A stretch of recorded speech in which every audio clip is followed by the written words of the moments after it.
Hello everyone, আশা করি সবাই অনেক ভালো আছো। আর আজকে আমরা চুরি করা আম খাবো, তো লেটস গো। তো আমরা সব বন্ধুরা একসাথে মিলে বসেছিলাম, কি করবো ভেবে পেতেছিলাম না। আর আজকে অনেক রৌদ্র ছিল, তো আজকে সবাই মিলে ডিসিশন নিয়েছে আজকে চুরি করে আম ভর্তা খাবো। আর যেই কথা সেই কাজ, আমরা সবাই চলে যেতেছি আম বাগানের দিকে। আর বাগানটা ছিল আরেকজনের। আর অবশেষে আমরা গাছে চলে এসেছিলাম। আর গাছটা ছিল অনেক উঁচু, তাই কি উঠতে চাইছিল না। আর আমি সবাইকে বলতেছিলাম গাছে উঠ উঠ, ওরা বলতেছে না আমি উঠতে পারবো না। আর আমি ছিলাম নাসুর বান্দা, ওদেরকে দিয়ে তো উঠাতেই হবে। আর ওদেরকে বারবারই বলছিলাম ভাই তোরা উঠ, ওরা বলতেছে না ভাই আমরা উঠতে পারবো না, এত উঁচু গাছে আমরা উঠতে পারবো না। আমি এক ছোট ভাইকে ডেকে নিয়েছিলাম, আর ওর অনেক অনেক সাহস, ও সব মিশনে থাকে।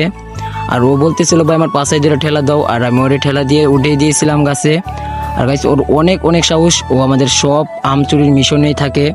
আর আমি দূর থেকে ওদেরকে দেখতেছিলাম। আর গাছওয়ালা যদি চলে আয় তাহলে তো আমাদের কাজ আজকে শেষই। আর অবশেষে আমরা দুইটা আমি পেরেছিলাম, দুইটার বেশি পারতে পারি নাই।